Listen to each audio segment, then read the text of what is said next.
Ini judulnya, pelajaran dari pengalaman perubahan aniaya setan di masa kegelapan agama yang lalu. Ya, ini ada catatan lagi. Kutipan ini ditampilkan untuk maksud memperlihatkan bagaimana efektifnya usaha setan mempengaruhi umatnya dengan perubahan cara yang menyenangkan. Salah satunya melalui kompromi. Dan pengaruhnya kenyamanan ini masih menjadi senjatanya bagi kita sekarang ini.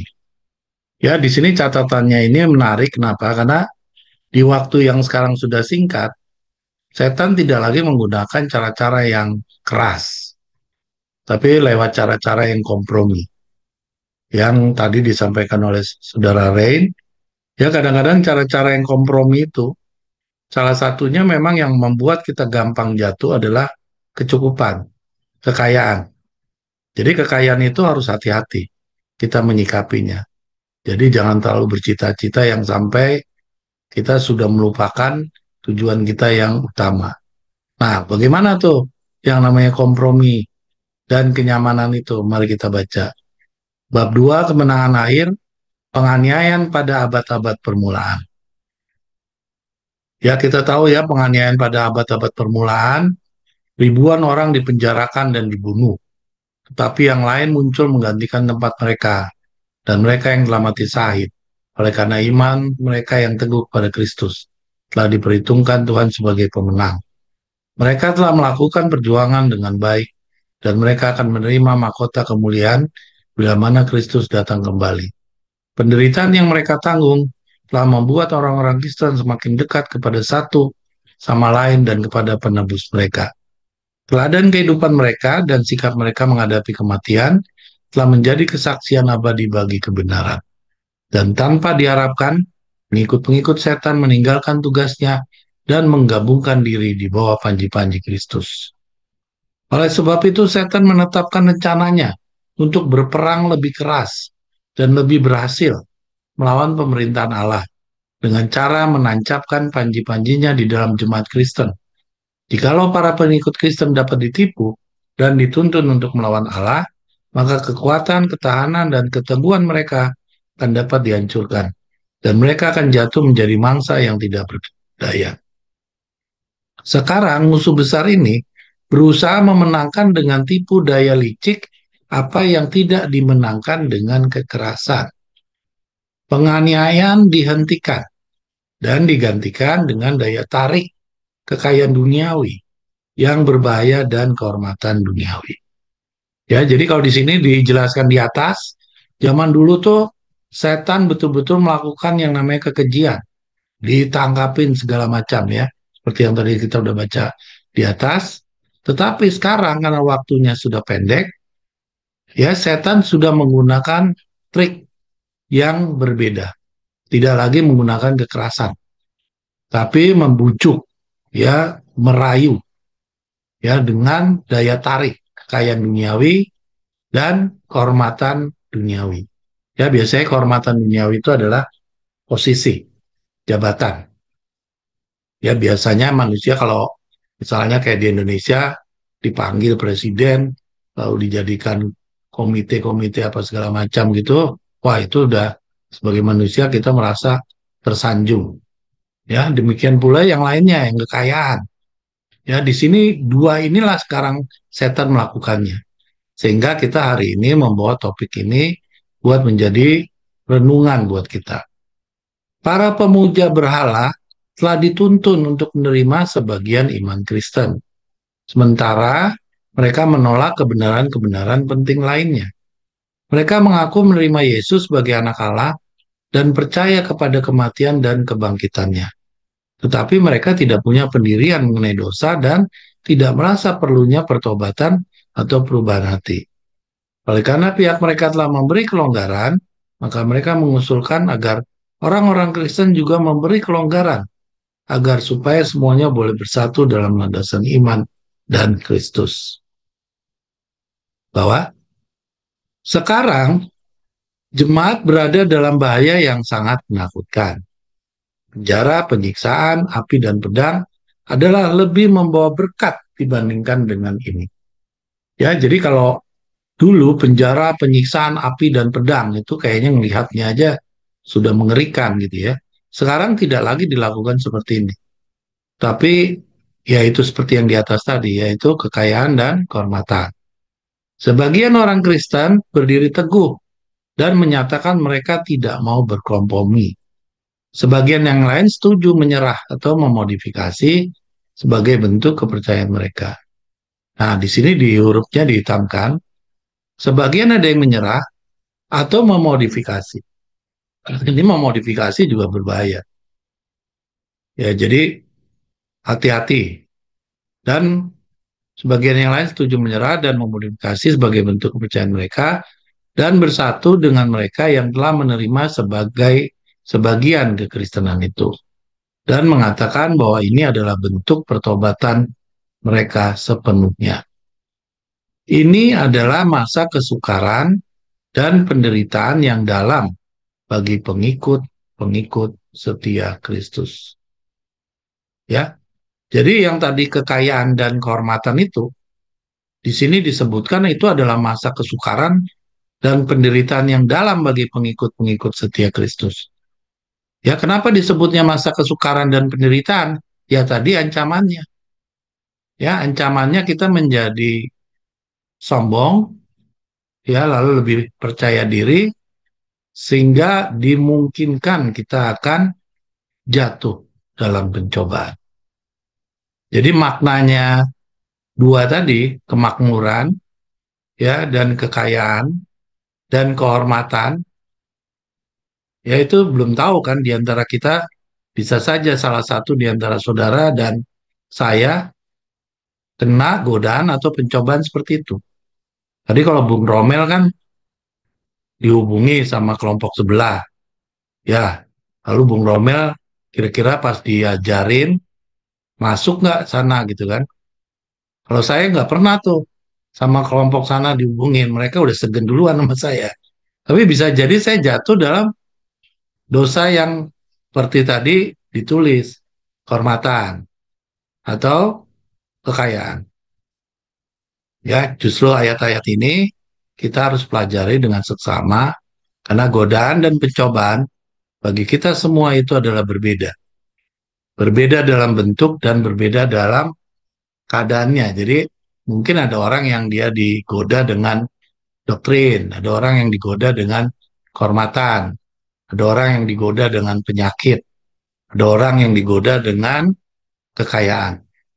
Ya, jadi di sini kita sudah terima tulisan ini. Ya, di sini Tuhan mengatakan ini adalah masa kesukaran dan penderitaan yang dalam bagi pengikut-pengikut setia Kristus. Ya, kalau kita bukan pengikut setia Kristus ya kita anggap itu biasa-biasa aja.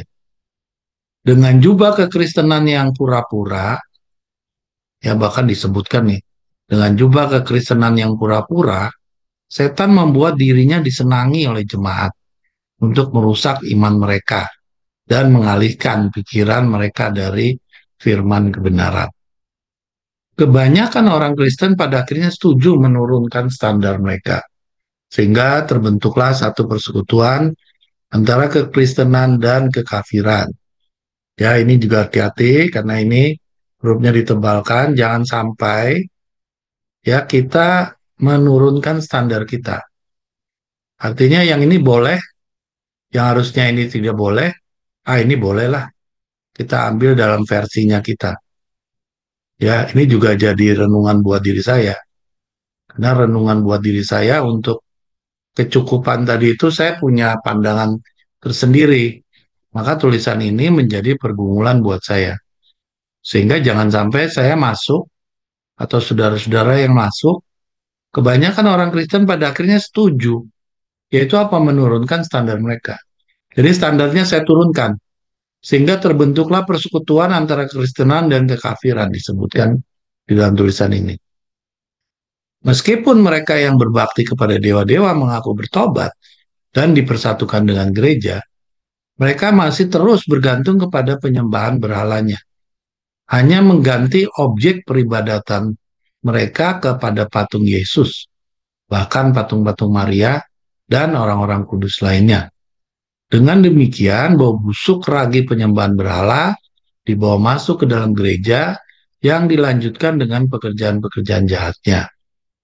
Ajaran-ajaran yang tidak kuat dan mantap, upacara tahyul, dan acara penyembahan berhala telah digabungkan dengan iman dan peribadatannya. Sementara para pengikut Kristus dipersatukan dengan para penyembah berhala, agama Kristen telah menjadi rusak dan jemaat telah kehilangan kesucian dan kuasanya. Namun, ada sebagian yang tidak disesatkan oleh penipu ini. Mereka masih tetap mempertahankan kesetiaannya kepada pencipta kebenaran dan berbakti hanya kepada Allah saja.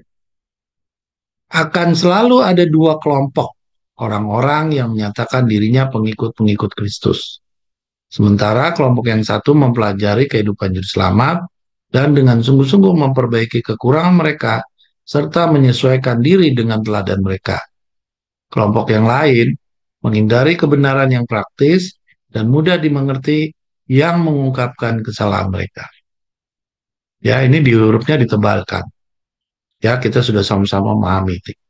Bahkan dalam keadaan terbaik sekalipun, jemaat itu tidak terdiri dari orang-orang yang seluruhnya benar, suci dan sungguh-sungguh. Juru selamat kita mengajarkan bahwa mereka yang dengan sengaja memanjakan diri dalam dosa tidak boleh diterima menjadi anggota jemaat.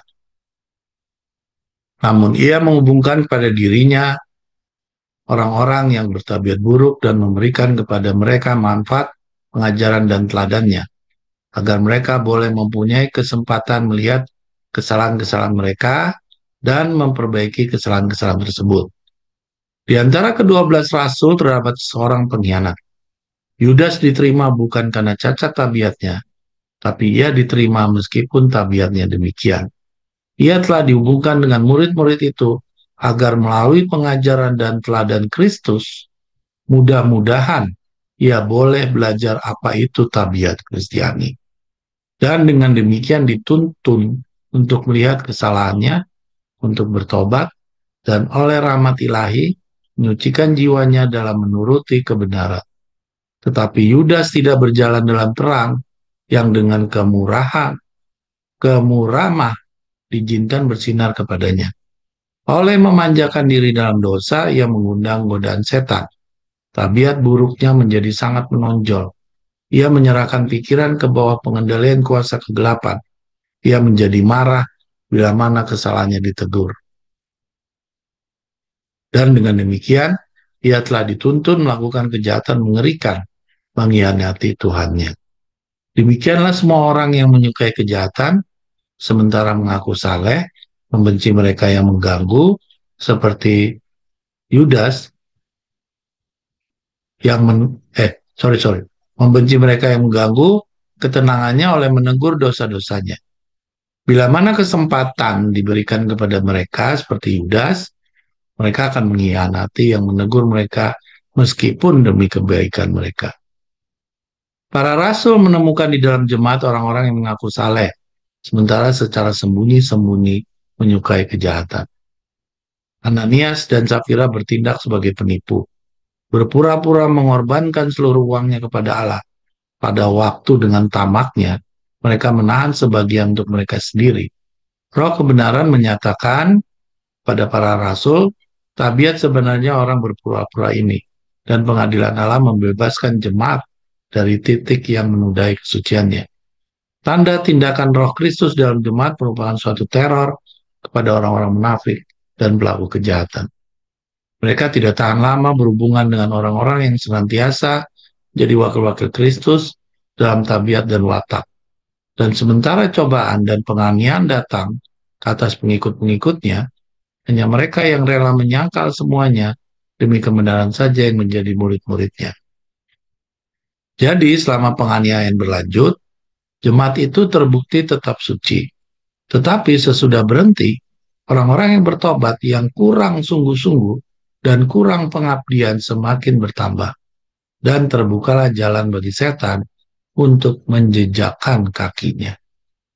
Ya, ini hurufnya dimerahkan, jadi harus kita renungkan baik-baik ini. Akan tetapi tidak ada persekutuan antara putra terang dengan putra kegelapan. Dan tidak akan ada persekutuan antara pengikut-pengikut mereka. Bila mana orang-orang Kristen mau bersekutu dengan mereka yang setengah-setengah bertobat dari kekafiran, mereka memasuki satu jalan yang menuntun mereka semakin jauh dan semakin jauh dari kebenaran. Setan bersuka karena ia telah berhasil menipu begitu banyak pengikut Kristus.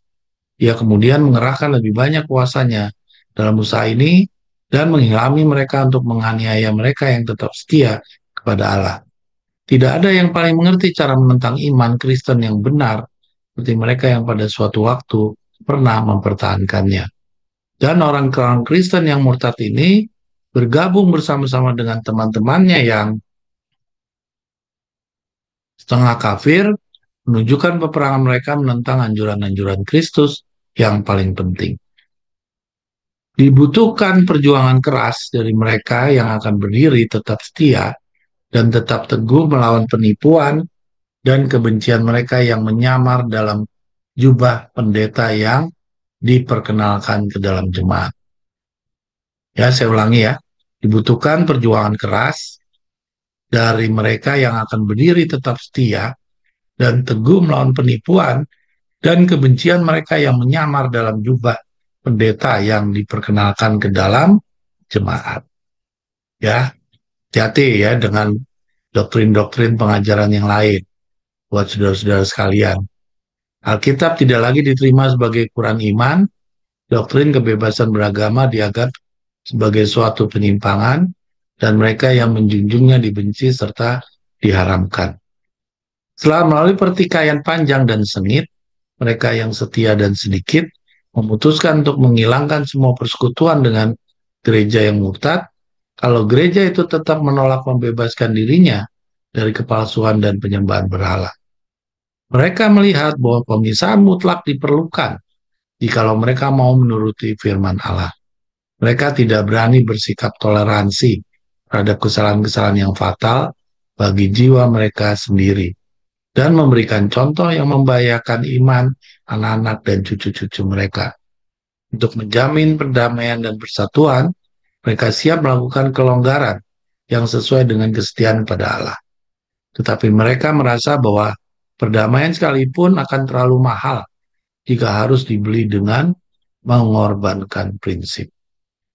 Jikalau persatuan dapat dijamin hanya oleh dikomprominya kebenaran dan kebajikan, maka biarlah ada perbedaan dan bahkan peperangan. Yaitu ditulis merah ya. Bagus sekali nih. Artinya jikalau persatuan dapat dijamin hanya oleh dikompromikannya kebenaran dan kebajikan, maka biarlah ada perbedaan dan bahkan peperangan. Jadi sekarang ini kita ada perbedaan, ya, ada peperangan, itu lebih baik daripada segala sesuatunya harus dipersatukan atau dikompromikan. Ya, ini kita bukan bicara mengenai pengungsi Gaza, ya, di mana KTT Arab, Presiden Donald Trump pengen ada kompromi, ya, daripada proposalnya dia supaya disetujui. Ya, kita ini berbicara bukan mengenai politik, kita berbicara mengenai doktrin agama kita. Jadi persatuan itu tidak dijamin hanya oleh kompromi, kebenaran, dan kebajikan. Jadi lebih baik ada perbedaan dan bahkan peperangan. Adalah baik bagi jemaat dan dunia jikalau prinsip yang menggerakkan jiwa-jiwa yang berdiri teguh itu dihidupkan kembali di dalam hati mereka yang mengaku umat Allah. Ada bahaya acuh tak acuh dalam hubungannya dengan ajaran atau doktrin yang menjadi tiang-tiang iman Kristen. Ada pendapat yang muncul bahwa pada akhirnya ajaran-ajaran itu tidaklah sesuatu yang vital. Kemerosotan ini menguatkan usaha kaki tangan setan, sehingga teori-teori palsu dan penipuan-penipuan fatal yang membahayakan hidup umat-umat yang setia, yang menolaknya dan melayaninya pada masa lalu, sekarang dianggap sebagai sesuatu yang menyenangkan oleh ribuan orang yang mengatakan dirinya pengikut-pengikut Kristus. Orang-orang Kristen yang mula-mula itu memang adalah umat-umat yang istimewa. Tingkah laku mereka yang tidak bercela dan iman mereka yang tidak bisa dibengkokkan merupakan teguran yang senantiasa mengganggu ketentraman orang-orang berdosa. Biarpun jumlah mereka sedikit, tidak mempunyai harta, kedudukan, dan jabatan yang terhormat, mereka menjadi ancaman yang menakutkan bagi pelaku-pelaku kejahatan di mana saja tabiat dan ajaran mereka dinyatakan. Oleh sebab itu mereka dibenci oleh orang jahat, seperti Habil dibenci oleh Kain abangnya. Dengan alasan itulah Kain membunuh Habil, demikian juga mereka yang menolak pengendalian roh suci, membunuh umat-umat Allah, dengan alasan yang sama juga orang-orang Yahudi menolak dan menyalibkan Yerusalem. Oleh karena itu, oleh karena kesucian dan kekudusan tabiatnya, senantiasa merupakan teguran kepada sifat korup dan mementingkan diri mereka. Sejak zaman Kristus sampai sekarang, murid-murid yang setia telah membangkitkan kebencian dan pertentangan mereka yang mencintai dan mengikuti jalan-jalan dosa. Pemeliharaan misterius Tuhan yang mengizinkan orang-orang benar itu menderita penganiayaan di tangan orang-orang jahat telah menyebabkan kebingungan kepada banyak orang yang lemah iman. Sebagian mereka bahkan sudah siap untuk tidak lagi menaruh percaya kepada Allah, sebab ia membuat orang paling jahat memperoleh kemakmuran. Sementara orang-orang terbaik dan tersuci menderita dan disiksa oleh orang-orang jahat yang berkuasa. Orang bertanya, bagaimana mungkin pribadi yang adil dan murah hati dan yang kuasanya tidak terbatas dapat menerima ketidakadilan dan penindasan? Inilah satu pertanyaan yang kita tidak bisa lakukan apa-apa. Allah telah memberikan kepada kita cukup bukti kasih-Nya, dan kita tidak perlu meragukan kebaikannya, sebab kita tidak bisa mengerti cara kerja pemeliharaannya itu. Juru selamat berkata kepada murid-muridnya, telah meramalkan kebimbangan yang akan menimpa jiwa mereka pada hari-hari pencobaan dan kegelapan.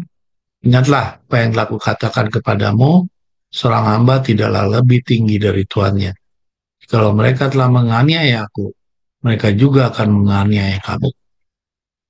Tuhan tidak lalai menepati janjinya, ia tidak melupakan atau melalaikan anak-anaknya, tapi ia mengizinkan orang-orang jahat menyatakan tabiat mereka yang sebenarnya, agar supaya tak seorang pun yang rindu melakukan kehendaknya tidak boleh tertipu oleh mereka. Sekali lagi orang benar itu ditempatkan di dalam dapur kepicikan agar mereka sendiri boleh disucikan. Agar teladan mereka boleh meyakinkan orang-orang lain mengenai realitas dan kebaikan. Dan juga agar oleh keteguhan mereka boleh menyatakan kesalahan orang yang tak beriman dan tidak percaya. Ada yang mau ditambahkan? Saudara Rain? Dari tulisan tadi yang di atas? Mungkin diselesaikan dulu, itu tinggal dikit lagi. Oke, bab 3 ya. Setan mengetahui benar bahwa Alkitab akan menyanggupkan manusia untuk mengetahui penipuannya dan melawan kuasanya. Bahkan adalah oleh firman itu, Juru Selamat dunia telah mampu melawan serangan setan. Pada setiap serangan, setan mengetahui benar bahwa Alkitab akan menyanggupkan manusia untuk mengetahui penipuannya dan melawan kuasanya. Jadi kalau kita belajar dari tadi tulisan-tulisan di atas, itu kalau kita semakin banyak membaca, ya kita tuh bisa tahu bentuk-bentuk penipuan dari setan itu seperti apa. Ya, bahkan di akhir-akhir ini, waktu yang sudah makin mepet ini, penipuan dia sudah bukan lagi kasar ya, atau keji, tapi sudah penipuan yang halus tadi, kompromi. Ya biasanya kan kalau di dalam orang sedang berargumentasi, berbeda pendapat, itu jalan tengahnya itu adalah selalu kompromi. Ya kompromi itu adalah supaya tidak memperuncing hal-hal yang memang sebenarnya sudah tidak disepakati. Tapi ada kata, biasanya kalau dipakai di dunia negosiasi, itu adalah kompromi. Nah, di agama ini tidak boleh kompromi. Dia pilihannya hitam atau putih. Tidak ada kompromi. Ya, jadi luar biasa kita beragama ini pilihannya yaitu aja selamat atau tidak selamat.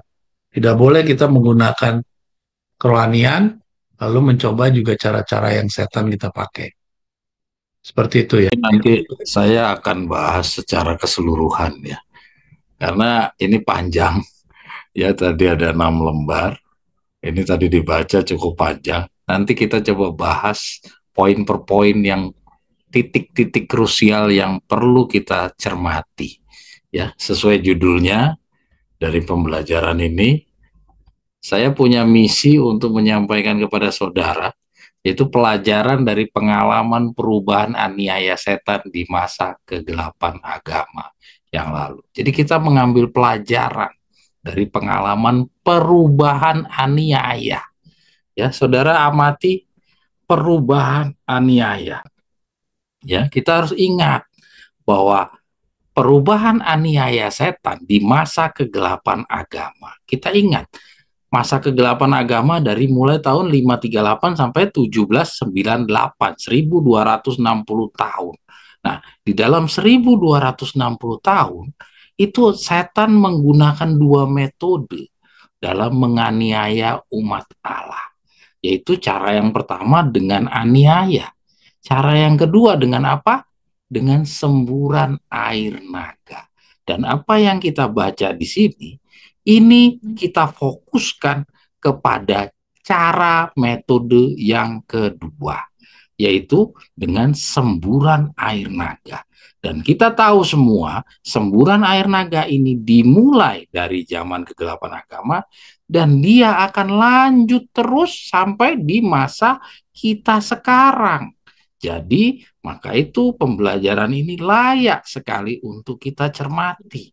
Apalagi, seperti yang tadi Bung Romel juga sampaikan, bahwa kita ini sekarang sedang ditawarkan untuk ada kelompok-kelompok yang penuh dengan toleransi.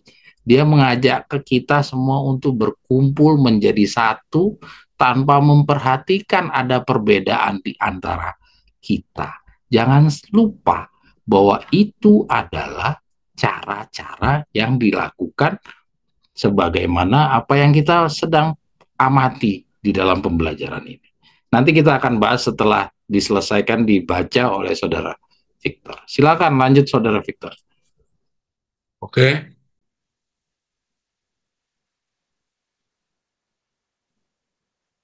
Tadi yang ini udah ya, oke. Kristus menggunakan perisai kebenaran abadi dengan berkata ada tertulis.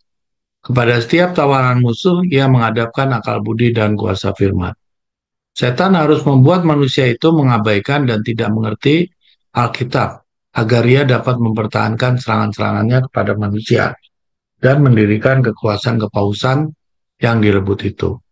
Alkitab akan meninggikan Allah dan menempatkan manusia fana pada posisinya yang sebenarnya.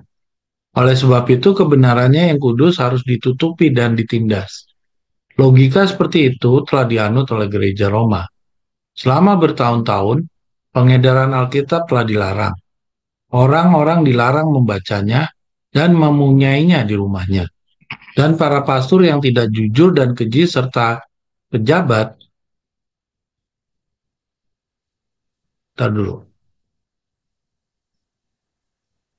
pejabat-pejabat tinggi gereja Roma menerjemahkan pengajaran Alkitab untuk mendukung kepura-puraan mereka.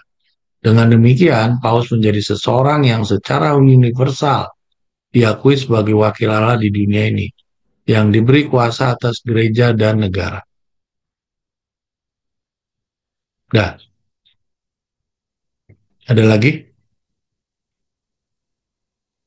Nggak ada. Udah, oke. Udah, Rin. Ya, terima kasih Bung Victor. Kita coba ke awal tulisan ini. Mari kita bedah sama-sama tulisan ini. Tulisan ini cukup panjang, ya. Tapi ada beberapa poin penting yang berkaitan dengan kondisi kita sekarang yang perlu kita cermati. Ya, kita mulai dulu dari catatan. Dela boleh. Nah, kita lihat di sini. Di dalam catatan saya cantumkan Kutipan ini ditampilkan untuk maksud memperlihatkan bagaimana efektifnya usaha setan mempengaruhi umatnya dengan perubahan cara yang menyenangkan, ya. Jadi sangat efektif cara yang kedua ini. Kalau cara yang pertama, ya, orang dianiaya, dibikin tertindas, itu malah semakin banyak pengikutnya Martin Luther. Tapi dari pelajaran itu setan mengubah metodenya, yaitu dengan semburan air naga. Dan kita sudah pelajari dari Wahyu pasal 12 tentang perempuan, ya, bahwa air itu menyejukkan. Jadi bukan menyiksa seperti metode yang pertama. Ini air ini menyejukkan, menenangkan, membuat nyaman, ya. Maka itu kita bisa lihat ini menjadi suatu cara yang efektif bagi setan. Dan cara ini dia akan lakukan sampai pintu kasihan tertutup. Nah, kalau sampai pintu kasihan tertutup, artinya ini akan benar-benar efektif cara-cara ini di zaman periode kita sekarang ini. Maka itulah pembelajaran ini saya tampilkan bersama Victor untuk kita cermati baik-baik, ya. Apakah apa yang sekarang kita saksikan di dalam kehidupan kita, di lingkungan kita, apakah semua itu sudah teramalkan jauh-jauh hari dari tulisan-tulisan Ellen G. White seperti ini, ya. Kita ikuti terus, ya. Dan pengaruh kenyamanan ini masih menjadi senjatanya bagi kita sekarang, ya. Saudara perhatikan, ya, ini yang dimaksud dari bacaan ini perlu sekali kita ikuti, ya. Bab 2 buku Kemenangan Akhir, penganiayaan pada abad-abad permulaan. Oke, kita lanjut langsung yang dihitamkan. Oke, kita baca sama-sama. Sekarang, ya, ini kita bicara tidak mulai dari kesusahan masa kegelapan agama, ya. Kita tidak fokus kepada pengalamannya orang-orang di orang-orang di zamannya Martin Luther. Yang kita fokus adalah dampaknya kepada kita sekarang. Ya, kita baca. Sekarang musuh besar ini berusaha memenangkan dengan tipu daya licik apa yang tidak dimenangkan dengan kekerasan. Ya, jadi jelas, ya. Apa yang kita mau baca sekarang di depan mata kita ini fokus adalah bicara tentang metodenya setan yang kedua, bukan metodenya setan yang pertama, ya. Yaitu dengan penggenapan nubuatan Wahyu pasal 12 semburan air naga. Ya, jadi dia pakai cara kelembutan. Penganiayaan dihentikan dan digantikan dengan daya tarik kekayaan duniawi yang berbahaya dan kehormatan duniawi. Ya, tadi Victor sudah cukup membedah cukup banyak, ya. Jadi ini yang ditawarkan ini kenyamanan. Siapa sih yang nggak senang dengan kekayaan duniawi? Tadi di pendahuluan kita sudah sama-sama bahas tentang kemakmuran. Ya, semua orang mencari kecukupan gitu. Ya, kalau bisa sampai kemakmuran, ya. Tapi paling tidak dia mengejar itu yang namanya kecukupan. Dan itu yang ditawarkan oleh setan di dalam metodenya yang kedua, ya. Dan metode seperti ini diterapkan sampai kepada pintu kasihan tertutup bagi sidak, yaitu melalui kekayaan duniawi dan kehormatan duniawi. Ya, saudara amati, orang-orang yang berada di dalam wilayah-wilayah yang dipakai oleh setan, mereka cari-cari panggung, cari penghormatan, ya. Dia tidak mencari permusuhan, dia mencari kedamaian, ya, supaya apa? Dapat penghormatan dari orang-orang. Saudara amati saja, ya. Kita lanjut. Tetapi mereka tidak punya pendirian mengenai dosa dan tidak merasa perlunya pertobatan atau perubahan hati. Nah, ya, kita fokus saja yang diwarnakan hitam, ya. Kita lihat di sini, ini dampaknya setelah setan sudah merubah dengan metodenya yang kedua, orang-orang yang sudah terjangkiti dengan metodenya setan ini, dia tidak merasa perlu pertobatan atau perubahan hati. Ya, tadi kita udah sama-sama bahas dari bagan yang saudara Oi sudah tampilkan. Nanti saudara-saudara bisa buka di file-file yang dulu, ya, zoom itu ada gambar tentang pertobatan. Tadi kita udah bahas tentang pertobatan itu harus diawali dari rendah hati, sadar, ya, terus mengakui dan menyesal, terus baru mengajukan permohonan ampun, baru Tuhan mau mengampuni. Tanpa ada permohonan, Tuhan tidak akan ampuni. Tanpa ada penyesalan, tidak akan ada permohonan. Tanpa ada penyesalan, tidak akan mungkin ada tanpa ada pengakuan, tidak akan ada penyesalan. Tanpa ada pengakuan, tanpa ada kesadaran, tidak akan ada pengakuan. Itu kita mundur-mundur sampai ke bawah. Tanpa ada kerendahan hati, ya, kalau dia angkuh, tidak akan mungkin dia mau menyadari akan kekurangannya. Pendeta Advent yang angkuh itu tidak akan pernah merasa dirinya miskin, buta, dan telanjang. Selama dia merasa dia tidak. Nah, ini ya, ini yang ditampilkan dari saudara Oi. Ya, ini dibuat sama saudari Oi, ya. Nanti bisa diikuti pembelajarannya. Ini gambarnya saja, tapi pembelajarannya ada. Ya, gambar ini adalah disimpulkan dari pembelajaran yang kita sudah sama-sama pelajari. Yang nanti bisa ditelusuri. Ya, lihat itu paling bawah ada rendah hati. Tanpa rendah hati tidak akan mungkin ada kesadaran. Orang nggak mungkin sadar kalau dia tinggi hati.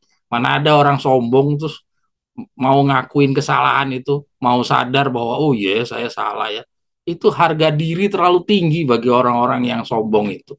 Ya. Nah, kita lihat di sini, kembali kita kepada tulisan ini Dela, ya, itu kesadaran, mengakui, menyesal, pertobatan, dan baru ada pengampunan dosa. Ya. Kita lihat di sini kembali kepada tulisannya Dela. Tetapi mereka tidak punya pendirian mengenai dosa. Nah, dia nggak ngerti tentang dosa. Bagaimana Tuhan mau mengampuni dosa seperti Bagan yang barusan kita lihat itu, mereka nggak akui dan tidak merasa perlu. Bayangin kalau tidak merasa perlu pertobatan atau perubahan hati, mungkinkah Tuhan mau mengampuni dosanya?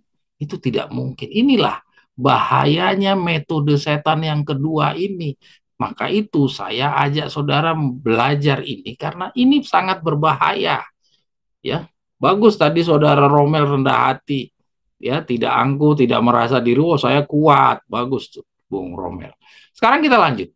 Sekarang musuh, sekarang jemaat berada dalam bahaya yang sangat menakutkan. Dela mungkin, ya, nah ini dia. Sekarang jemaat berada dalam bahaya yang sangat menakutkan. Saudara-saudara, perhatikan penjelasan Nyonya White ini. Jadi kata Nyonya White, sekarang jemaat ini berada dalam bahaya yang sangat menakutkan. Padahal metode yang pertama itu sangat menakutkan, tapi cara yang kedua ini lebih menakutkan. Ya, saudara amati, bukan saya yang Anda perhatikan, tapi perhatikan yang disampaikan oleh Ellen G. White. Sekarang jemaat berada dalam bahaya yang sangat menakutkan. Yang dulu bahaya menakutkan, ini sangat. Jadi artinya levelnya lebih tinggi. Ya, jadi artinya kita hidup di dalam periode yang kedua. Artinya serangan setan di dalam periode kita lebih berbahaya daripada serangan setan di metode yang pertama. Ya, penjara, penyiksaan, api dan pedang adalah lebih membawa berkat dibandingkan dengan yang ini. Ya, jadi coba lihat, kalau orang disiksa kayak bangsa Israel tadi kita contohkan, sebenarnya saya mau ngajak saudara baca dulu contoh kita yang 2 minggu yang lalu, tapi Victor langsung masuk ke sini. Tapi nggak apa-apa, nanti kita akan kalau ada waktu kita baca lagi ke situ. Ya, itu bacaan yang belum sempat kita baca 2 minggu yang lalu. Ya, kita lihat di sini bangsa Israel itu dibuat miskin, dibuat menderita di pabrik batu bata, ya, itu menjadi berkat bagi mereka. Karena apa? Kok berkat? Kok berkat dibilang? Karena apa? Karena melalui itu dia jadi bertobat. Melalui itu jadi dia bisa dibawa keluar dari bangsa Israel, dari Mesir. Melalui itu muncullah Yusak dan Kaleb. Melalui itu muncullah orang-orang yang masuk ke tanah Kanaan. Tanpa penyiksaan itu tidak akan ada yang namanya berkat didapat, ya. Jadi kita lihat di sini bacaan ini, penjara, penyiksaan, api dan pedang adalah lebih membawa berkat dibandingkan dengan yang ini. Jadi hati-hati saudara, sama kayak di renungan pendahuluan tadi. Kita harus lebih khawatir sama apa? Kemakmuran. Ya, sama sanjungan-sanjungan, penghormatan. harga diri, percaya diri yang tadi di renungan pendahuluan. Jadi hati-hati dengan yang namanya begitu-begitu itu sebenarnya itu malah lebih berbahaya bagi keselamatan kerohanian kita dibandingkan siksaan, kemiskinan, penderitaan. Memang kemiskinan, penderitaan itu berat, ya, tapi itu sarana Tuhan untuk mentobatkan kita, ya. Oke, kita lanjut yang di bagian bawah. Sebagian orang Kristen berdiri teguh dan menyatakan mereka tidak mau berkompromi. Nah, ya, coba lihat pada saat setan melakukan tahap yang kedua ini, umat Allah terbagi menjadi dua, ya. Umat Allah terbagi menjadi dua, ya. Yang pertama, orang-orang yang tidak mau berkompromi, ya. Yang kedua, mereka menyerah, ya. Dan bagaimana menyerahnya? Memodifikasi sebagian bentuk kepercayaan mereka. Jadi bukan mengikuti kepalsuan tapi dimodifikasi. Jadi artinya ditambah-tambah, dikurang-kurang, dirubah-rubah dikit, bukan 100% berubah, tapi disesuaikan dengan selera-selera. Nah, saudara amati, saudara sekarang berhadapan dengan dua kelompok di dalam kita pembelajaran rohani kita. Saudari amati saja siapa yang berkompromi, siapa yang setuju menyerah dan memodifikasi, siapa yang tetap konsisten. Demikian tertulis. Saudara amati, saya tidak mau menggiring saudara ke siapa, saudara amati sendiri. Ini adalah masa kesusahan dan penderitaan yang dalam bagi pengikut-pengikut setia Kristus. Saudara lihat, ya. Jadi ini penting sekali pembelajaran ini, saudara, karena ini adalah dikatakan masa kesusahan dan penderitaan yang dalam. Jadi yang awal dulu metode yang pertama itu sudah susah, metode yang kedua ini lebih susah. Dan metode kedua ini sampai di pintu kasihan tertutup bagi sidang. Artinya benar-benar kita lah jadi sasarannya mereka. Ya, ini adalah masa kesusahan dan penderitaan yang dalam bagi pengikut-pengikut setia Kristus. Ya, jadi penderitaan bagi pengikut setia Kristus, tapi bagi yang tidak setia kepada Kristus itu kesukaran dan penderitaan atau tidak? Tidak, kegembiraan. Mari kita baca. Dengan jubah kekristenan yang pura-pura, setan membuat dirinya disenangi oleh jemaat untuk merusak iman mereka dan mengalihkan pikiran mereka dari firman kebenaran. Silakan saudara amati dari Facebook, saudara bisa ngelihat itu foto-fotonya saudara-saudara kita yang berbeda dengan kita. Itu dia foto bersama-sama pendeta, dia naik mimbar, dia bisa berdamai-berdamai dengan orang-orang, ya. Berbeda dengan kita. Ya, kita diusir dari gereja. Gereja di Mamuju aja ngusir saya. Ini saudara kita itu malah nginep di rumah pendeta. Oke, kita lanjut. Kebanyakan orang Kristen pada akhirnya setuju menurunkan standar mereka, sehingga terbentuklah satu persekutuan antara kekristenan dan kekafiran. Saya besarkan kata-kata kebanyakan. Jadi artinya jangan heran, akhirnya yang tidak mau berkompromi itu jumlahnya sedikit. Ya, akhirnya banyak orang yang bergabung kepada mereka-mereka yang mau berkompromi ini. Ini Nyonya White yang ngomong, bukan saya. Jadi jangan kecil hati kalau kita sekarang jumlahnya semakin hari kok kelihatannya nggak berkembang. Sedangkan di seberang kok tambah banyak, tambah berkembang orang-orang ini. Apakah kebenaran ada di sana? Jangan lupa, petunjuk Nyonya White ini harus kita cermati. Dan jauh-jauh hari Ellen G. White sudah memberikan gambarannya kepada kita. Bahwa yang banyak itu adalah mereka-mereka yang setuju untuk menurunkan standar mereka. Yang sedikit itulah mereka-mereka yang tetap terus menjunjung tinggi. Demikian firman Tuhan. Silahkan saudara mau di tempat yang mana, yang kebanyakan atau yang sedikit. Lanjut. Akan selalu ada dua kelompok, katanya Nyonya White. Ya, jadi akan ada selalu dua kelompok. Jadi artinya dari zaman dulu, dari zaman kesusahan masa kegelapan agama itu akan ada terus sampai pintu kasihan tertutup, sampai selesai itu semburan air naga itu. Ya, akan selalu ada dua kelompok. Orang yang menyatakan dirinya pengikut Kristus. Ya, dua-duanya ngaku pengikut Kristus. Ya, bukan satunya ngaku saya pengikut setan. Enggak, dua-duanya pengikut Kristus. Sementara kelompok yang satu mempelajari kehidupan juru selamat, nah ini ya, dan dengan sungguh-sungguh memperbaiki kekurangan mereka serta menyesuaikan diri dengan teladan mereka. Artinya apa? Artinya kelompok yang pertama bagaimana? Introspeksi diri, ya. Artinya kelompok yang pertama ini sudah masuk di dalam kelas yang 40 hari, yaitu kelas yang mereformasi dirinya sendiri, yang melakukan pembangunan dan reformasi untuk dirinya sendiri. Ya, dia udah masuk di dalam kelas 40 hari. Ya, terus di kelompok yang satu lagi, kelompok yang lain menghindari kebenaran yang praktis, ya, kebenaran yang praktek, ya, dan mudah dimengerti, yang mengungkapkan kesalahan mereka. Ya, jadi mereka nggak suka kalau bicara tentang pembenaran pembenaran oleh iman melalui pembangunan moral. Mereka senangnya cuma bicara upacara, hukum upacara, bicara tentang 7 trompet, 7 metrai, ya, tentang patung dari Daniel 12, Daniel Daniel 2, ya. Terus jangan ya itulah nubuatan-nubuatan tentang perang lah segala macam. Ya, itu yang dibahas sama mereka. Tapi kalau untuk kebenaran-kebenaran praktek yang harus mengoreksi praktek kehidupan mereka, itu mereka alergi. Saudara amati saja, ya, yang membahas tentang pembangunan moral itu jujur saja kelompok kita. Sedangkan kelompok yang seberang sana dan kelompok yang terbesar di seluruh dunia itu juga sama, semua membahas tentang patung Daniel 2 lah, 7 trompet, 7 metrai, ya, Sakaria pasal 6, kereta kuda, itu yang dia bahas.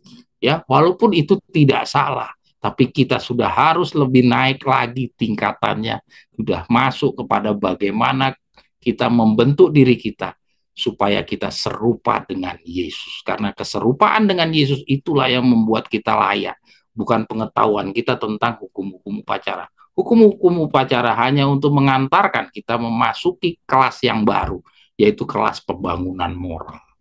Ya, mari kita lanjut. Juru selamat kita mengajarkan bahwa mereka dengan sengaja memanjakan diri dalam dosa tidak boleh diterima menjadi anggota jemaat. Ini juga saya hitamkan kenapa? Ini sebuah petunjuk Nyonya White yang meramalkan bahwa di kelompok yang sebelah itu sangat toleran. Dia apapun juga orang mau berbuat apapun, silahkan. Yang penting kita bersatu supaya jumlah kita banyak menjadi 12.000, ya, dan sebagainya yang pandangan-pandangan mereka bangun. Ya, mereka membangun toleransinya sangat tinggi sekali. Ya, sedangkan kita lihat di sini juru selamat kita mengajarkan bahwa mereka dengan sengaja memanjakan diri dalam dosa tidak boleh diterima menjadi anggota jemaat. Jadi artinya apa? Artinya kita harus selektif menyeleksi orang yang datang kepada kita. Tidak segala macam orang asal ngaku-ngaku pemegang tongkat gembala gabung. Tidak, ya. Karena Tuhan tidak pernah bersatu. Ini kita baca yang di bawah. Lanjut, Del. Para rasul menemukan di dalam jemaat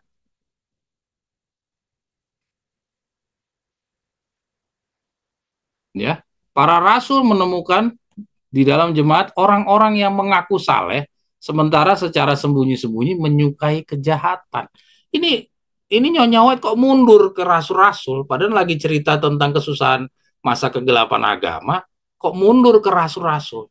Artinya apa? Artinya cerita tentang bagaimana praktek beragamanya orang-orang di zaman rasul-rasul yang penuh dengan suka menyembunyikan kekurangan-kekurangan, menyukai kejahatan, itu juga diterapkan di dalam contoh saingannya di zaman kegelapan agama. Jadi peristiwa yang di Rasul itu Ananias dan Safira itu jadi contoh bagi orang-orang di zaman kegelapan agama. Nah, orang-orang yang ada di dalam kegelapan agama itu menjadi contoh kembali bagi orang-orang yang di dalam periode yang kedua, yaitu di dalam periode kita. Maka, jadi bisa dilihat di sini, inilah akibatnya kalau tidak menyeleksi orang-orang yang datang kepada pembelajaran kebenaran kita, ya. Akhirnya kita menemukan orang-orang yang suka menyembunyikan kejahatan. Kita baca yang warna merah. Kita lihat di sini yang warna merah. Kenapa kok saya kasih warna merah? Jadi selama penganiayaan berlanjut, Ya, selama penganiayaan, artinya waktu di dalam periode yang pertama, ya, periode apa bukan metode setan yang pertama, ya, jemaat itu terbukti tetap suci. Tapi sesudah berhenti penganiayaan, artinya udah masuk di dalam metode setan yang kedua, yaitu semburan air naga, orang-orang yang bertobat kurang sungguh-sungguh. Ini orang bertobat loh, ya, bukan pelanggar hukum.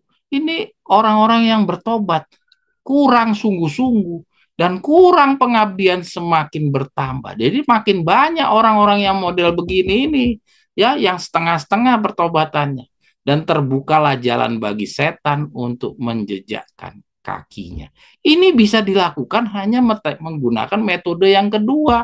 Metode yang pertama nggak bisa, ya. Dan kita hidup di dalam metode yang kedua. Jadi hati-hati saudara, di sekitar kita, ya, ada orang-orang yang tampaknya bertobat tapi kurang sungguh-sungguh dan kurang pengabdian. Bagaimana kita bisa tahu orang ini sungguh-sungguh dan orang ini tidak sungguh-sungguh? Terus orang ini penuh dengan pengabdian dan kurang pengabdian, otomatis kita lihat dari buahnya, ya, dari buahnya. Saudara-saudara yang ikut nubuatan berbicara bisa melihat petunjuk Nyonya White yang melihat dari buahnya itu hanya orang-orang yang benar-benar mau melakukan pengujian. Tapi bagi orang yang mau terima beres, yang hanya mau pakai rasa-rasa, dia tidak mau pakai apa melihat dari buahnya. Yang mau melihat dari buahnya hanya orang yang mau pakai rasio. Oke? Jadi lihat ya, kita lihat di sini lebih berbahaya di dalam periode yang kedua ini, metode yang kedua, yaitu melalui metode yang melalui kedamaian, melalui kenyamanan, itu lebih berbahaya. Dan melalui ini orang-orang bertobat itu juga jatuh semuanya. Bukan melalui penganiayaan. Waktu penganiayaan itu jemaat terbukti tetap suci. Ya. Jadi kita bukan di periode yang pertama, kita berada di periode yang kedua. Jadi ingat, hati-hati. Akan tetapi tidak ada persekutuan antara putra terang dan putra kegelapan. Nah, ini sudah ditegaskan sama Nyonya White bahwa nggak pernah itu Tuhan kerjasama. Jadi kalau ada yang toleran-toleran itu bukan punya Tuhan. Itu bukan wilayahnya Tuhan. Dan tidak akan ada persatuan, persekutuan antara pengikut-pengikut mereka. Bila mana orang-orang Kristen mau bersekutu dengan mereka yang setengah-setengah bertobat dari kekafiran, mereka memasuki satu jalan yang menuntun mereka semakin jauh dan semakin jauh dari kebenaran. Ya, Tante Siana kan udah diposting tuh ada tawaran untuk bersatu. Ya, saudara lihat ini tulisan Nyonya White ini ditabrak sama tulisan kutipan orang tersebut. Ya, orang tersebut dia nggak ngelihat konteksnya. Kita sudah belajar konteks ini. Ini lihat, saudara baca tuh 6 lembar. Saudara kalau mau buka ke KA 45 ini satu konteks yang kita bedah. Nanti di bawahnya, lihat saudara, kita sudah lama, kita sering dengar ada kata-kata tentang jikalau yang Dela boleh geser ke yang merah di bawah. Ya, kita sudah sering baca kata-kata ini, jikalau persatuan dapat dijamin hanya oleh dikompromikannya kebenaran dan kebajikan, maka biarlah ada perbedaan, bahkan peperangan. Ini sering kita baca. Tapi kita nggak pernah dengar cerita kronologis ceritanya sampai Nyonya White ngomong ini nih apa latar belakang ceritanya. Pada kesempatan ini kita melihat latar belakang kata-kata Nyonya White ini seperti apa, ya. Nah, jadi kita lihat apakah saudara masih tetap mau kompromi? Apakah saudara masih mau bersatu dengan tawaran-tawaran dari saudara-saudara kita yang di sana itu? Mari kita baca bahwa periode sekarang ini adalah periode semburan air naga. Jadi jangan Anda terbuai dengan keindahan-keindahan persatuan, kedamaian. Ada kata-kata yang diposting di Facebook tuh mereka bilang betapa indahnya perdamaian. Waduh, pokoknya indah sekali. Ya. Oke, Dela kita ke atas dulu. Oke, kita bawa yang bawah dibutuhkan. Nah, kita lihat, dibutuhkan perjuangan keras dari mereka yang akan berdiri tetap setia dan teguh melawan penipuan dan kebencian mereka yang menyamar dalam jubah pendeta. Ya, jadi orang ini datang dengan jubah pendeta. Coba saudara lihat, datang pakai dasi, pakai di kampung-kampung pakai dasi, pakai jas. Pokoknya tampilannya benar-benar mempengaruhi rasa dari orang-orang yang didatangi. Ya, apakah saudara termasuk salah satu orang yang tergoyah-goyah juga dengan tampilan-tampilan seperti itu? Saudara dikritik sama bacaan Nyonya White ini. Bukan saya yang kritik, tapi Nyonya White yang kritik. Jadi Nyonya White jauh-jauh hari udah meramalkan ini, bahwa di dalam periode metode yang kedua yang diterapkan oleh setan, setan akan gunakan orang-orang yang berjubah seperti pendeta. Ya, terus dibutuhkan perjuangan keras tuh. Saudara jangan dianggap sederhana. Ya, jangan kita seperti Petrus yang tinggi hati, yang merasa diri, wah saya kalau saya sih kuat, saya nggak mungkin. Ya, jadi dibutuhkan perjuangan keras. Jadi artinya Nyonya White sudah memperingatkan kepada kita nggak mudah loh untuk ngelawan mereka. Ya untung aja mereka apa kita ini masih bersatu ya, misalnya masih sering berinteraksi, kita masih terlindungi. Tapi buat saudara-saudara yang ada di Papua, di Ambon sana yang tidak berkomunikasi dengan kita, kalau mereka tidak benar-benar rajin membaca, ya mengikuti demikian firman Allah, dia tidak akan mampu melawan indahnya tawaran-tawaran persatuan seperti ini. Karena mereka ini menawarkan dengan rasa. Ya, kalau kita baca kurang, pengetahuan kebenaran itu sangat jarang kita dalami, ya, sehingga wawasan kita tentang hati-hati jerat-jerat setan di akhir zaman, kita kurang tahu, kewaspadaan kita kurang, maka tawaran-tawaran yang mempengaruhi rasa ini sangat besar kemungkinannya. Ya, kemungkinannya akan besar sekali menjatuhkan. Maka itu perlu perjuangan keras, ya, untuk berdiri tetap setia dan teguh melawan penipuan dan kebencian yang mereka menyamar dalam jubah pendeta yang diperkenalkan dalam jemaat.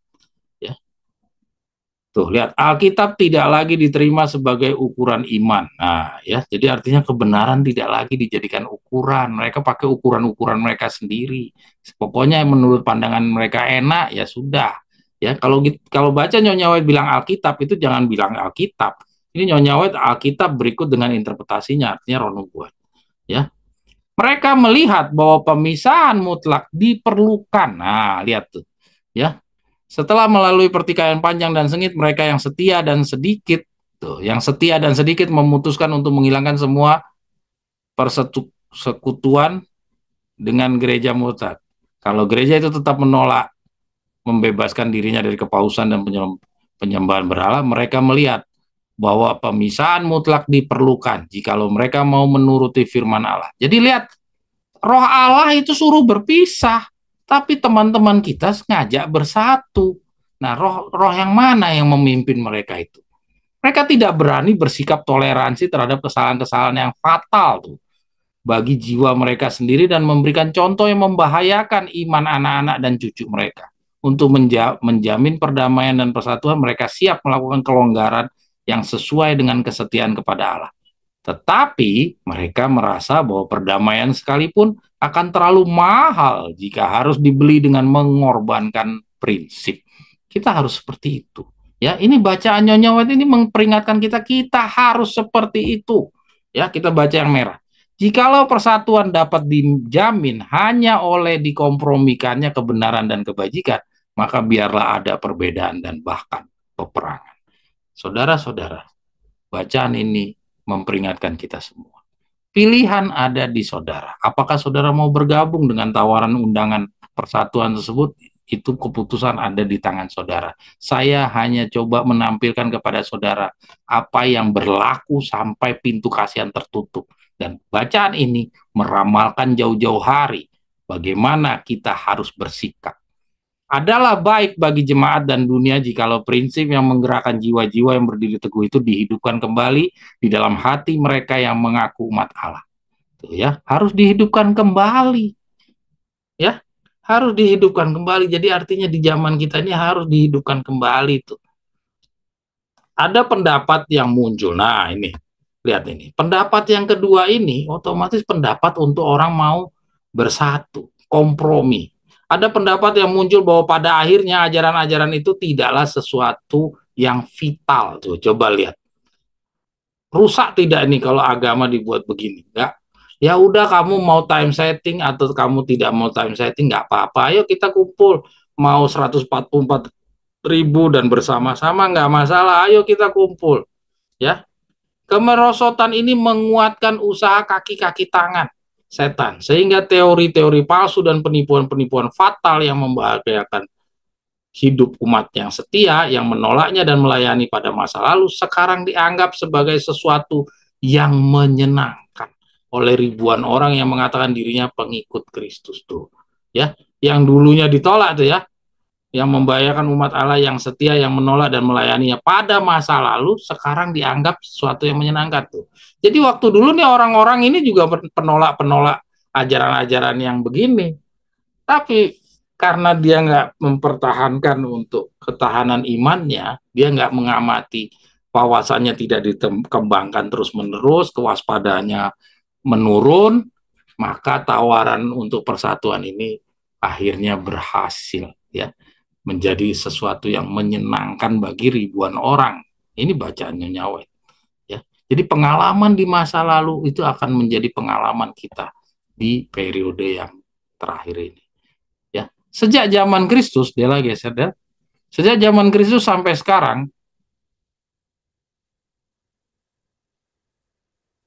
sejak zaman Kristus sampai sekarang, murid-muridnya yang setia telah membangkitkan kebencian dan pertentangan mereka yang mencintai dan mengikuti jalan-jalan dosa. Jadi saya sengaja hitamkan ini, artinya apa? Kita harus konsisten selalu bermusuhan. Ya, kita harus selalu konsisten bermusuhan. Memang sikap kita seperti ini nggak bersahabat. Ya, nggak ada yang silaturahmi itu nggak ada cerita. Ya, kita harus selalu bermusuhan. Memang Tuhan tidak menghendaki kita berdamai dengan orang-orang yang berbeda pandangan dengan kita. Memang umat Allah itu disuruh mengasingkan diri, nggak boleh bersatu. Pemeliharaan misterius Tuhan yang mengizinkan orang-orang benar itu menderita penganiayaan di tangan orang jahat telah menyebabkan kebingungan kepada banyak orang yang lemah iman. Yang bingung coba siapa? Yang lemah iman. Ya, sebagian mereka bahkan sudah siap untuk tidak lagi menaruh percaya pada Allah. Nah, ini siapa yang tidak mau lagi menaruh percaya kepada Allah? Yaitu yang lemah iman. Saudara tahu yang lemah iman artinya apa? Belajar, kan iman itu adalah belajar, mengerti, percaya, dan berbuat. Artinya kalau dia lemah, artinya belajarnya kurang. Artinya mengertinya kurang, percayanya kurang. Kalau kurang semuanya, ya inilah. Ya, mereka-mereka yang ini yang kebingungan. Ya, mudah-mudahan kita harusnya tidak boleh kebingungan. Jangan kita kebingungan ya, renungan pendahuluan tadi, kemakmuran itu bahaya. Jangan kita malah aniaya itu yang bikin kita kesedihan, terus kita kebingungan. Loh, kita harus melihat kesusahan itu sebagai berkat. Sebagian mereka bahkan sudah siap untuk tidak lagi menaruh percaya kepada Allah. Sebab ia membuat orang paling jahat memperoleh kemakmuran, sementara orang-orang yang terbaik dan tersuci menderita dan disiksa oleh orang-orang jahat yang berkuasa. Jadi saudara lihat, inilah ramalan Ellen G. White. Bukan ramalan, ini sudah terjadi di tahun sebelum Nyonya White hidup malah. Ya, ini berlaku terus sampai di pintu kasihan tertutup, yaitu orang-orang jahat memperoleh kemakmuran. Ya, jadi seperti tadi di renungan pendahuluan, jangan kita kejar kemakmuran itu wilayahnya orang jahat, kecuali saudara mau jadi orang jahat. Ya, wilayah haknya porsinya orang-orang pemegang kebenaran sekarang yang benar, yaitu adalah menderita dan siksa. Nanti kita akan jalan terus tuh penderitaan dan siksaan itu sampai kesusahan Yakub. Ya, jangan kita kejar kemakmuran, itu wilayahnya mereka. Ya, oke. Jangan sampai kita udah belajar gini itu akhirnya cuma berlalu begitu saja sia-sia. Ya, ingat kita udah belajar berminggu-minggu, sayang sekali kalau hanya untuk mendapatkan kemakmuran. Berapa sih kemakmuran seperti zamannya Daud? Nggak mungkin. Sekarang nggak ada lagi periode yang seperti itu. Periode itu karena apa Tuhan kasih kemakmuran kepada Daud, kepada kerajaan Salomo? Karena Tuhan itu sedang bersaing dengan dewa-dewa Baal, ya, supaya Tuhan bisa memperlihatkan kepada seluruh dunia, di dunia orang berdosa ini, bahwa kalau kamu menyembah Tuhan, kamu mempunyai berkat yang lebih daripada dewa-dewa Baal. Kalau sekarang musuhnya Tuhan bukan dewa Baal, karena semua pengikut Yesus. Orang Katolik kalau ditanya pengikut Yesus, orang Pantekosta pengikut Yesus. Ya, Orang Protestan pengikut Yesus. Ya, semua pengikut Yesus. Kalau nggak pengikut Yesus, pengikut Tuhan. Orang Buddha, Hindu, ya, semua ngaku pengikut Tuhan. Jadi artinya Tuhan di dalam periode yang paling terakhir ini, beliau mau menunjukkan siapa Tuhan yang sebenarnya. Karena semua ngaku-ngaku Tuhan. Maka Tuhan tidak lagi dengan kekayaan. Tuhan bikin dengan kemiskinan, karena cara kekayaan itu beramai-ramai, semuanya berlimpah-limpah. Orang Buddha, orang Hindu, orang Pantekosta, orang Betani, semua dikasih kekayaan. Tuhan bikin cara yang berbeda, yang tidak pernah dilakukan oleh Tuhan-Tuhan yang tidak jelas itu. Ya, Tuhan bikin sesuatu yang tidak dilakukan, yaitu apa? Dengan kemiskinan. Dan dengan kemiskinan, Tuhan menguji siapa yang tahan. Ya, siapa yang tahan? Siapa yang bersungut-sungut? Kalau dia bersungut-sungut, ya sudah, selesai. Tuhan tidak berikan lagi kepada dia kesempatan. Ya. Oke, kita harus paham ya, kenapa Tuhan di masa lalu Tuhan kasih kemakmuran, tapi di masa akhir zaman Tuhan tidak kasih kemakmuran, karena kemakmuran itu kerjaannya setan. Ya. Jadi jangan bermimpi bahwa kita di akhir zaman ini Tuhan akan kasih kemakmuran. Oke, lanjut.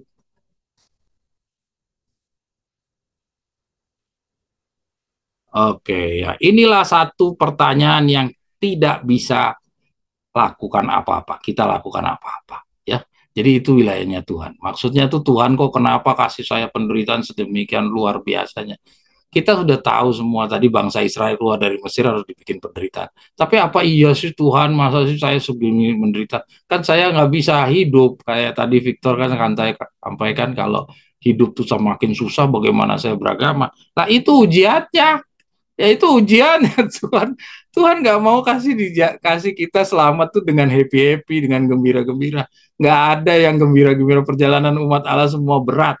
Ujian kepada Musa itu berat. Ujian kepada Yakub itu berat. Ujian kepada siapa lagi? Daniel itu berat, dilempar ke dalam dapur api. Coba siapa yang udah pernah dilempar ke dapur api? Itu ujian berat. Tadi ada yang ringan-ringan. Jadi kalau kita mau ringan-ringan itu bukan Tuhan. Tuhan bukan Alfa dan Omega kalau Tuhan berikan kita yang ringan-ringan. Ya, saya juga nggak tahu betapa kita mampu ya. Tapi kita udah belajar kalau kita berserah, kita menyerahkan semuanya kepada Tuhan. Ya, Tuhan akan mengambil porsinya kita. Tuhan akan jalankan sisa perjalanan yang terakhir ini. Itu pelajaran yang kita minggu lalu udah pelajari. Inilah satu pertanyaan ya. Dan kita tidak perlu meragukan kebaikannya tuh, tidak perlu ya. Allah telah memberikan kepada kita cukup bukti kasihnya, sudah cukup, jangan cari-cari, jangan cipta-cipta. Dan kita tidak perlu meragukan kebaikannya sebab kita tidak bisa mengerti cara kerja pemeliharaannya dia. Kita nggak bisa ngerti kalau kita mau pakai pikiran kita. Kita akan mengerti kalau kita membiarkan pikiran Tuhan yang masuk di dalam pikiran kita. Tuhan tidak lalai menepati janjinya. Tuhan tidak lalai menepati janjinya. Kita yang selalu meragukan Tuhan. Karena apa? Karena kita berharap sesuai dengan apa yang kita minta. Ya, seperti yang kita bicara soal doa-doa, kita udah pernah belajar soal doa-doa. Ya, kita kenapa kok doa nggak pernah merasa puas dijawab sama Tuhan? Karena kita berharap Tuhan memenuhi sesuai apa yang kita minta. Tuhan memberikan sesuai dengan yang terbaik bagi kita. Tapi Tuhan tidak memenuhi sebagaimana yang kita maui. Jadi ketika yang terpenuhi itu tidak sesuai dengan kita maui, kita sering kecewa dan kita bersungut-sungut. Padahal Tuhan sudah memberikan yang terbaik. Kalau Tuhan kasih kemakmuran, kita akan hilang. Sekali lagi, orang benar itu ditempatkan di dalam dapur kepicikan agar mereka sendiri boleh disucikan. Dikatakan Nyonya White apa? Sekali lagi. Jadi artinya berkali-kali Nyonya White, bukan Nyonya White. Berkali-kali Tuhan menerapkan cara ini. Ya, dari zamannya Daniel, dari zamannya Daud, dari zamannya Daud, bangsa Israel keluar dari Mesir. Semuanya Tuhan bikin dapur kepicikan agar mereka sendiri boleh disucikan. Maka kalau Tuhan menerapkan kepada mereka-mereka di masa lalu, masa kita minta tawar-tawar kepada Tuhan, Tuhan kepada saya nggak usah lah, jangan bikin dapur kepicikan, berilah saya kemakmuran, kemapanan. Mungkinkah Tuhan akan merubah tata caranya? Di sini Nyonya sudah tegas tuh sekali lagi. Kalau Nyonya White udah bilang sekali lagi, artinya kita jangan pernah bermimpi bahwa kita akan hidup begini-begini aja. Ya, kita nggak tahu 1 tahun ke depannya ada apa. Ya, 2026 kita nggak tahu ada apa. Ya, kita udah lihat tuh Amerika sudah seperti apa, dan itu gencatan senjatanya Israel ternyata dilanggar juga sama Israel. Itu nggak tahu dampaknya nanti bikin emosi-emosi seperti apa.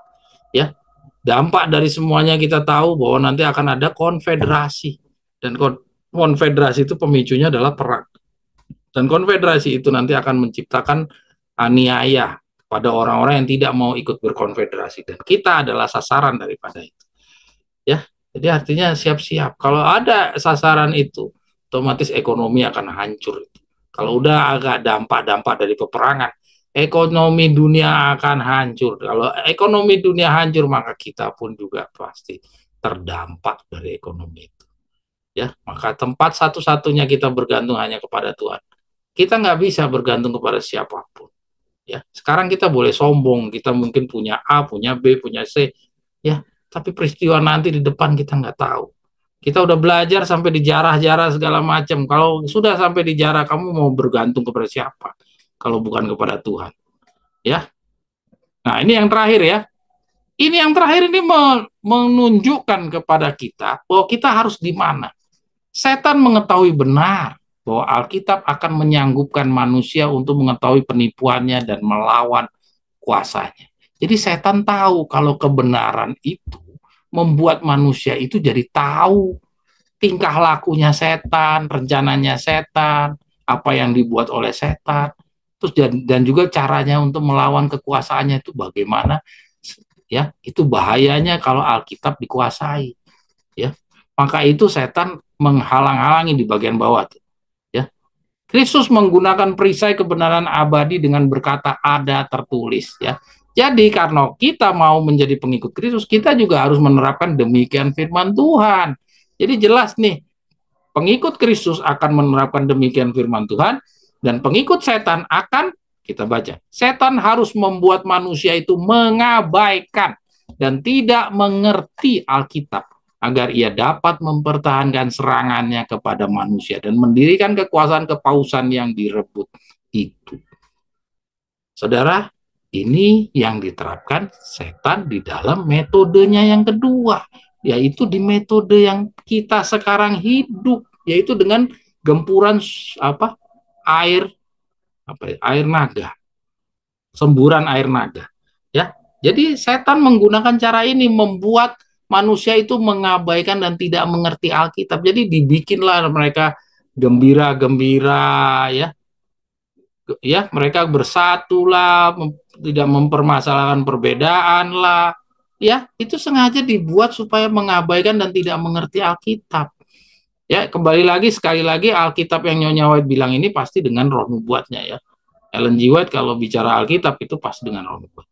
Oleh sebab itu kebenarannya yang kudus harus ditutupi dan ditindas.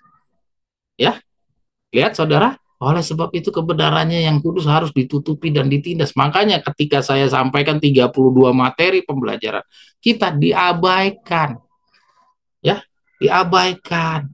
Padahal saya udah ngomong sama mereka dengan kondisi saya yang lagi sakit, di rumah sakit, saya bilang bahwa ini tulisan Ellen G. White. Kalau saudara mau membantah saya, silahkan, tidak masalah.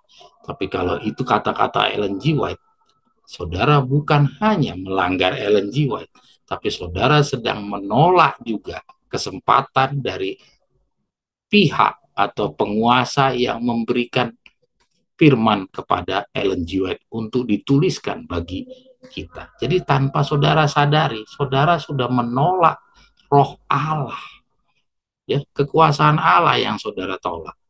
Ya, jangan nggak saudara lihat yang membawakan hanya Reinterinate yang sederhana, tapi lihat yang disampaikan ini adalah tulisan Ellen G. White. Oke, kira-kira demikian ya. Jadi betapa pentingnya pembelajaran tentang pengalaman perubahan aniaya setan di masa kegelapan agama yang lalu. Ya, jadi kita bisa lihat tuh sesuai dengan catatan di atas, sesuai judul, Del. Boleh lihat ke judul lagi. Ya, efektifnya usaha setan mempengaruhi umatnya dengan perubahan cara yang menyenangkan. Ya, jadi saudara bisa lihat seperti itu. Kira-kira ini pembelajaran bagi kita. Hati-hati, kita adalah sasaran empuk daripada setan. Oke, silakan kembali saya berikan kepada Victor.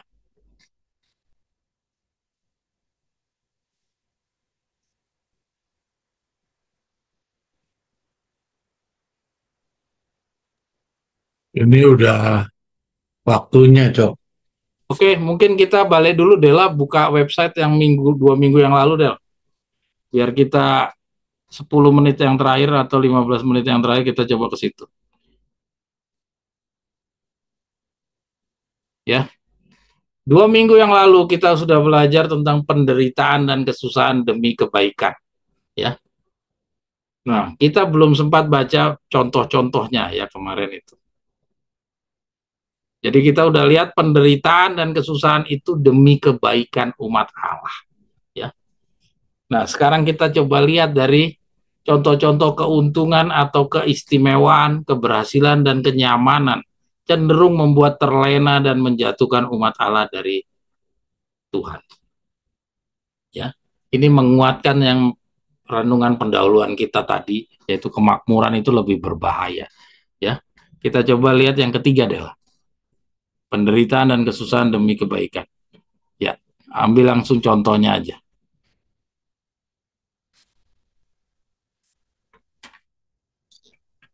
Nah, mari kita baca.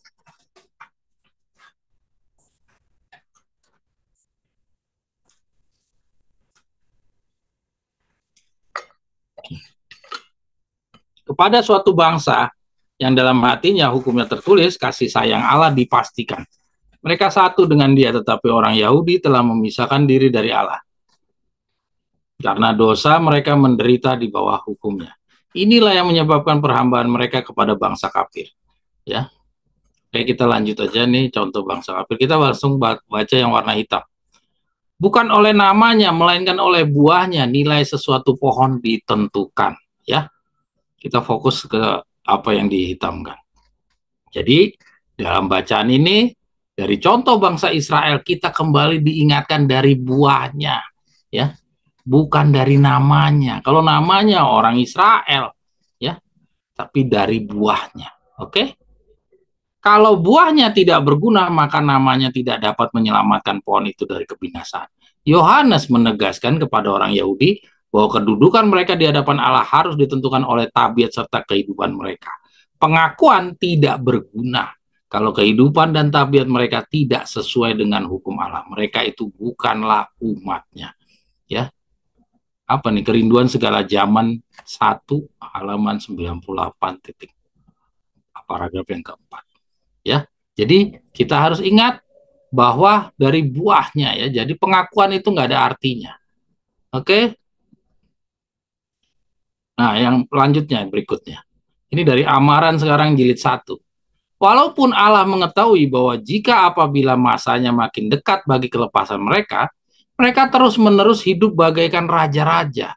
Jika segala perkara terus-menerus begitu mudah, segala perkara begitu mudah bagi mereka, seperti halnya semasa hidupnya Yusuf, maka mereka tidak akan pernah mau mengambil keputusan untuk kembali ke tanah perjanjian.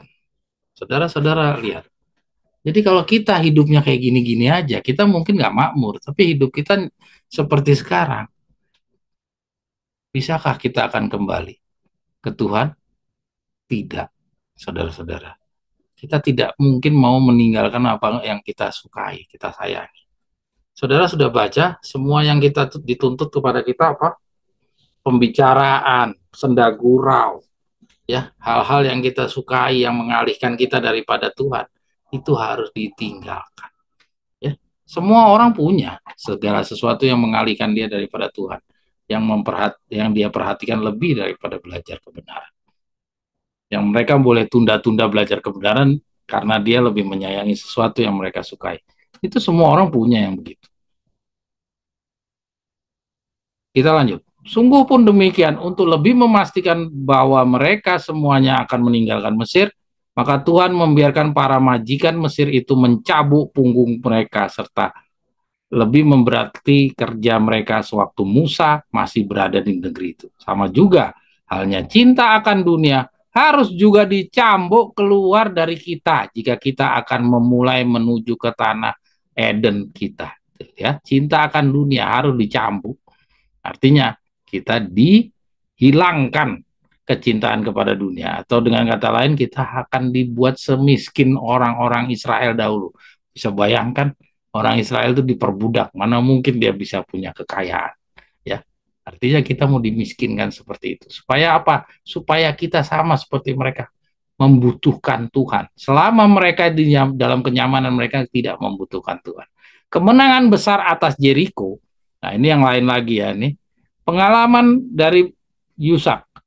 Kemenangan besar atas Jericho yang diadakan Allah bagi mereka telah menjadikan Bani Israel merasa percaya kepada diri sendiri. Nah ini ya, lihat, percaya diri sendiri itu adalah bencana, seperti tadi kita baca di Petrus ya. Jadi jangan anggap percaya diri itu sesuatu yang menguntungkan, itu percaya diri sesuatu bencana. Bagi orang di dunia sehari-hari, di dalam pekerjaan, percaya diri itu adalah kunci. Tapi di dalam kebenaran itu adalah bencana. Jadi bumi langit antara pikiran Tuhan dan pikiran manusia. Bangsa Israel telah mulai mengagung-agungkan kekuatan mereka sendiri serta menganggap remeh musuh mereka.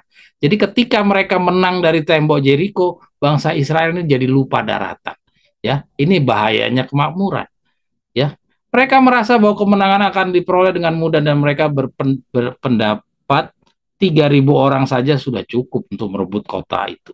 Mereka ini dengan tergesa-gesa telah mengadakan serangan tanpa ada jaminan bahwa Allah akan berserta dengan mereka. Jadi mereka memerangi bangsa yang kecil. Bangsa Kanani mengejarnya dengan gerang-gerangnya dan lagi diusirnya akan mereka dari pintu negerinya. Lalu dipecah-pecahkannya mereka itu pada curam bukit. Sekalipun kerugian mereka kecil jumlahnya, tetapi 36 orang telah mati terbunuh. Kekalahan itu telah mengecewakan seluruh perhimpunan itu. Maka hilanglah hati orang banyak itu menjadi tawar. Ya, saudara lihat, jadi kemakmuran itu adalah bencana. Pada waktu bangsa Israel berada dalam satu keadaan yang senang dan amanlah, mereka telah dituntun ke dalam dosa. Tuh ya. Jadi dituntun ke dalam dosa pada saat apa? Dalam keadaan senang dan aman. Jadi kesenangan, keamanan yang kita sekarang pertahankan ini adalah bencana bagi kerohanian kita. Mereka telah gagal membiarkan Allah selalu ada di hadapan mereka. Mereka melalaikan doa dan memanjatkan roh percaya kepada diri sendiri, memanjakan roh percaya diri. Kesenangan dan pemanjaan diri telah menyebabkan benteng jiwa tidak dijaga, tuh ya. Jadi kalau kita memuliakan diri sendiri terus, benteng pertahanan kita tidak dijaga dan pikiran yang merusak pun telah memasuki. Dengan pemanjaan pikiran yang kotor, manusia dapat mendidik pikirannya sedemikian rupa sehingga dosa yang dulunya memuakkan dirinya sekarang akan menjadi sesuatu yang menyenangkan baginya. Lihat saudara, jadi bagi bangsa Israel betapa bahayanya itu yang namanya kenyamanan. Ya, ini Daud juga nih. Kita lihat dari Daud. Oke, sedikit lagi ya. Kita lihat dari Daud. Sekaranglah pada saat ia sedang berada dalam keadaan yang senang dan lengah, di mana si penggoda itu telah menggunakan kesempatan untuk menguasai pikirannya. Ya. Tetapi bila mana dalam kesenangan dan merasa diri aman, ia melepaskan pegangannya kepada Allah. Daud telah menyerah kepada setan dan mendatangkan ke atas jiwanya noda dosa. Sejarah Daud memberikan salah satu kesaksian yang paling mengesankan yang pernah diberikan sehubungan dengan bahaya yang mengancam jiwa, yang datang dari kekuasaan dan kekayaan dan kehormatan duniawi, ya, perkara-perkara yang sangat diinginkan oleh manusia tuh kan. Semua orang ingin punya perkara yang kayak begini. Hanya sedikit orang yang perlu melalui satu pengalaman dengan cara yang lebih baik untuk menyediakan mereka agar dapat bertahan terhadap ujian yang seperti itu. Hanya sedikit. Mungkinkah saudara bagian dari yang sedikit? Tidak. So, kita semua adalah orang-orang yang sama dengan murid-murid Yesus yang lainnya, menginginkan kerajaan Yesus berdiri dan mempunyai kedudukan-kedudukan. Ya. Namun demikian sukses dan kehormatan dunia duniawi telah begitu melemahkan tabiat Daud, sehingga berulang-ulang ia telah dikalahkan oleh si penggoda itu. Kalau Daud yang luar biasa aja dia bisa kalah dengan kemewahan, kehormatan duniawi, masa kita lebih kuat dari Daud? Saudara evaluasi aja diri saudara sendiri. Apakah saudara lebih setia daripada Daud? Daud ditegur sama Nabi Nathan, dia mau. Daud ditegur sama Abigail, dia mau. Dia seorang raja. Kita ditegur sama sepadan sama kita aja, kita suka melawan. Apalagi kalau orang yang lebih rendah dari kita. Oke? Kita baca nasihat yang menyikapi penderitaan. Alat yang dipakai oleh penggoda itu tidak boleh dijadikan sebagai satu maaf terhadap satu perbuatan yang salah. Jadi nggak boleh kita cari-cari maaf. Setan merasa gembira sekali apabila ia mendengar orang-orang yang mengaku dari pengikut-pengikut Kristus mengadakan maaf terhadap cacat dalam tabiatnya. Hal itu merupakan maaf-maaf yang membawa kepada dosa. Tidak ada maaf untuk berbuat dosa. Salah satu perangai yang suci, satu hidup yang seperti Kristus adalah mungkin didapat oleh tiap-tiap anak-anak Allah yang bertobat dan percaya. Jadi nggak boleh ada maaf-maaf. Ya, salah satu perangai yang suci, satu yang hidup seperti Kristus adalah mungkin didapat oleh tiap-tiap anak yang bertobat dan percaya.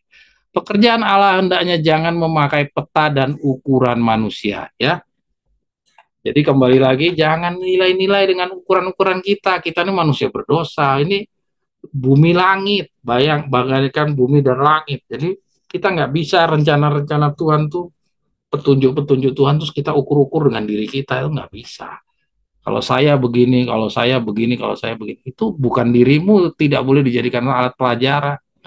Kadang-kadang Tuhan akan menggunakan alat-alat yang lain, yang olehnya maksudnya dapat dilaksanakan sebaik-baiknya. Berbahagialah mereka yang sudi, bila dirinya direndahkan dengan berkata bersama Yohanes Pembaptis, ia harus makin besar, tetapi aku harus makin kecil. Ya, jadi kita harus makin hari Tuhan itu makin besar, ya, dan kita harus semakin hari makin kecil. Jadi artinya bukan dibalik.